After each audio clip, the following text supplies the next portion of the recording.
Você sabe qual é o maior ser vivo do mundo? Se enganou quem achou que é uma planta ou um animal, ou qualquer um desses indivíduos que você esteja pensando aí. Na verdade, esse indivíduo é um fungo, e é sobre eles que eu vou falar. Algum momento da sua vida você já ouviu falar de um grande fungo? Esse organismo, ele abrange uma área de aproximadamente 10 quilômetros quadrados. É uma área tão grande que ela poderia construir nessa área cerca de 1.665 campos de futebol. Essa é a maior coisa viva conhecida no planeta. É grande o suficiente para fazer uma Califórnia, por incrível que pareça. Localiza-se no estado de Oregon, nos Estados Unidos. É isso aí, pessoal. Hoje nós vamos estudar um pouco sobre fungos. Eu vou trabalhar com vocês alguns tópicos importantes, onde vocês vão aprender um pouco sobre o uso, as características gerais, a classificação, a reprodução dos fungos. Então, é um reino à parte, totalmente diferente dos outros reinos que nós já trabalhamos anteriormente. Em vídeos que eu já postei no meu canal, eu já ensinei para vocês um pouco sobre algas e protozoários, que fazem parte do reino protoctista. Agora nós vamos estudar apenas um reino fungi, onde vocês vão entender basicamente por que esses indivíduos são classificados como reino à parte, porque eles não são nem animais, nem plantas, nem protozoários. São indivíduos totalmente diferentes dos demais. Tá certo, pessoal? Então vamos lá para as características gerais. A primeira característica que eu gostaria de destacar para vocês, logicamente, é que os fungos eles podem ser classificados como unicelulares ou pluricelulares. Significa que existem aqueles que são formados por uma única célula e aqueles que são formados por várias células. Outra característica que eu queria também destacar para vocês é o fato de que eles podem ser microscópicos ou macroscópicos. Principalmente os unicelulares, eles são microscópicos. Já os macroscópicos são praticamente todos os fungos que são multicelulares. São indivíduos eucariontes. A célula de um fungo possui a membrana nuclear que vai delimitar o material genético. Outra característica que o fungo possui é o fato de que eles são todos heterótrofos. Significa dizer que um fungo não pode produzir o seu próprio alimento, ou seja, ele precisa absorver este alimento diretamente do ambiente pelo mecanismo de absorção. Ele produz enzimas digestivas, libera essa enzima no substrato e após a ação desta enzima, o fungo ele absorve o resultado dessa digestão extracelular. Uma outra característica é que nós podemos encontrar os fungos em qualquer lugar, seja em solo, em água ou no corpo de outros seres vivos. Quando nós falamos que nós podemos encontrar eles no corpo de outros seres vivos, significa dizer que esses indivíduos eles podem também ser parasitas. Então nós podemos encontrar 3 formas de desenvolvimento do fungo ou local onde ele vive. Podemos encontrar fungos saprófagos, são aqueles que se alimentam de matéria orgânica por absorção. São aqueles que também nós podemos encontrar os fungos na forma de parasitas, onde eles vão estar provocando doenças em plantas, em animais ou em qualquer outro ser vivo. Ele vai estar se alimentando da matéria orgânica viva. E existem aqueles fungos que vivem em associação com outros seres vivos. Aí nesse caso nós podemos citar o exemplo das micorrizas ou até mesmo dos líquens. São fungos que vivem em associação simbiótica ou mutualismo. Nós vamos ver esse tipo de associação mais na frente. Alguns de vocês poderiam se perguntar por que nós devemos estudar os fungos? Todo mundo já observou que qualquer tipo de alimento ou matéria orgânica que é jogada fora, ela acaba sendo consumida por seres decompositores. E vocês sabem que os organismos decompositores são responsáveis pela devolução da matéria que era orgânica e ela passa a se tornar matéria inorgânica, para que os constituintes químicos desses materiais orgânicos voltem para o solo e assim possa ser reutilizado pelos vegetais. Mas muitas vezes nós podemos encontrar fungos em locais que nós não gostaríamos que eles existissem. Quem são os fungos? Os fungos são os mofos, os cogumelos, as leveduras, que são utilizadas também no caso do fermento biológico. Eles não servem apenas para estragar os materiais ou promover a decomposição. Eles são usados muitas vezes também na nossa indústria de alimentos. E aí nós citamos a fabricação dos pães, dos bolos, na utilização de fermento biológico, até mesmo na fabricação de cerveja ou de outras bebidas alcoólicas, como vinho. De que é feito um fungo? nós vamos falar um pouco sobre a estrutura deles. Pessoal, basicamente um fungo é formado por células que possuem parede celular quitinosa. O que é a quitina? Quitina é um polissacarídeo estrutural que vai fazer parte do exoesqueleto de alguns animais, como por exemplo os insetos. Então nós temos aqui uma característica animal presente nos fungos. Nós podemos dizer que os fungos eles possuem semelhanças tanto com animais como semelhanças com plantas. Por quê? Qual é a semelhança que ele possui com as plantas? O fato de haver a presença da parede celular. Só que essa parede celular, ela é formada por quitina. Diferente das plantas, essa parede celular, ela é formada de celulose. Uma outra característica com relação à estrutura dos fungos é a presença das hifas. As hifas, elas são estruturas multicelulares, formadas por várias células que vão formar um filamento. Logicamente, essas hifas, elas só vão estar presentes nos fungos multicelulares. No caso dos organismos unicelulares, não existem essas hifas. Então, pessoal, vim mostrar para vocês um pouquinho aqui sobre a estrutura básica de um fungo. Como eu já citei para vocês, os fungos eles são organismos que são formados, no caso principalmente dos organismos multicelulares, eles são formados por hifas. Então, o que são as hifas? São essas estruturas filamentares. Um fungo, ele geralmente se reproduz por meio de uma estrutura chamada de esporo. O esporo é como se fosse uma semente. Esse esporo, quando ele cai num ambiente propício para a sua sobrevivência, ele vai sofrer um processo de germinação. Ou seja, a célula que existe dentro desse esporo, ela vai sofrer um processo de multiplicação por mitose, e essas várias mitoses, elas vão originar várias células que vão ficar unidas. Essas células, elas vão formar filamento chamado de hifas. Só que eu posso dizer que existem dois tipos de hifas nos fungos, dependendo do tipo de fungo. Existem hifas cuja as células são separadas por uma estrutura chamada de septo, que é essa parede aqui, ó. Eu tenho uma célula, eu tenho aqui outra célula, outra célula. Essas células estão separadas por meio desse septo. Observe que essas células que formam essas hifas, elas possuem dois núcleos. Então,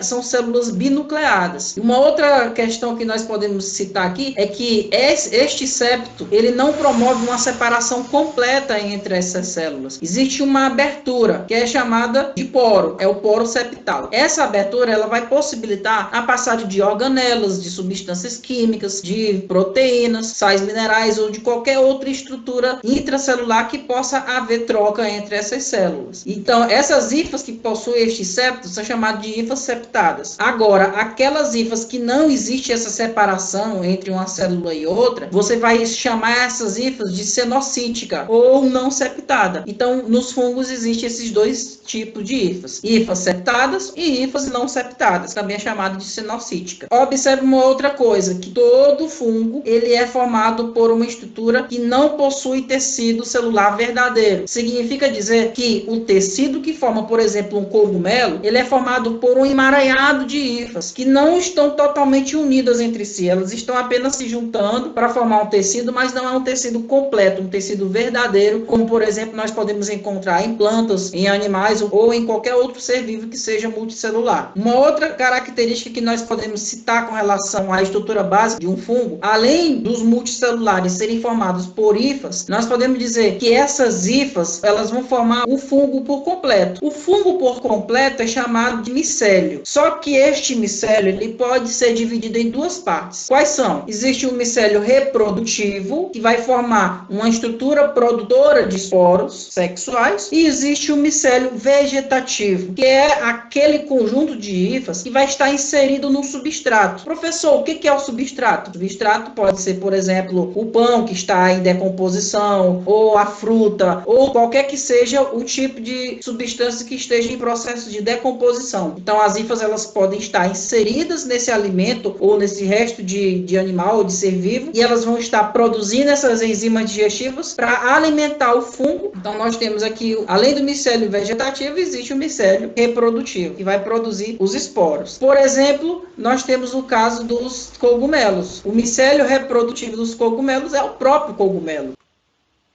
Classificação dos fungos. Pessoal, agora nós vamos entrar numa parte bem importante com relação ao reino fungi, que é a classificação. Essa classificação, ela tem sofrido várias mudanças ao longo dos anos, então é importante que vocês estejam bastante atentos, e toda vez que você lê alguma coisa diferente com relação à classificação, fique ligado que a classificação que eu vou usar com vocês agora é a classificação mais atualizada. Pessoal, Os fungos, eles eram classificados antigamente em fungos imperfeitos e fungos perfeitos. Os fungos imperfeitos, eles são aqueles que não possuem um sistema de reprodução. Os fungos imperfeitos são aqueles que não possuem um sistema de reprodução sexual conhecido. Eles têm um sistema, um ciclo reprodutivo que não é bem entendido. Por isso que eles são chamados de fungos imperfeitos. Com o avanço dos estudos em genética, biologia molecular, alguns indivíduos que pertenciam aos fungos imperfeitos, ou deuteromicetos, eles foram classificados nos outros reinos, que nós vamos estudar já já. O que nós vamos estudar é apenas os fungos perfeitos. Ok, pessoal? Então vamos lá. O reino fúngico possui 4 filos. Nós temos o filo Chytridiomycota, o filo Zygomycota, Ascomycota, Basidiomycota. Basicamente, nós podemos classificar esses fungos por causa das diferenças com relação à estrutura reprodutiva que é gerada no momento da reprodução sexuada. E aí nós vamos agora ver quais são essas diferenças. Quais são as diferenças entre eles? Essa árvore genealógica, ela vai especificar aqui para vocês quais são as relações de parentesco entre esses fungos. Nós temos aqui os fungos mais primitivos, são os Chytridiomycetos. A característica que é exclusiva deles é a presença de uma estrutura locomotora. São os únicos fungos que têm estrutura que se locomove, que no caso são os esporos. Esses esporos são chamados de zoósporo. Olha o nome zoo, quer dizer animal, porque é uma característica parecida com a de animais. Porque estes fungos têm esporos flagelados, ou seja, aquele rabinho parecido com o rabinho lá do espermatozoide. Então eles se locomovem na água. Nós vamos ver já já como é que funciona esse processo de reprodução nos Chytridiomycetos. No caso desses outros fungos aqui,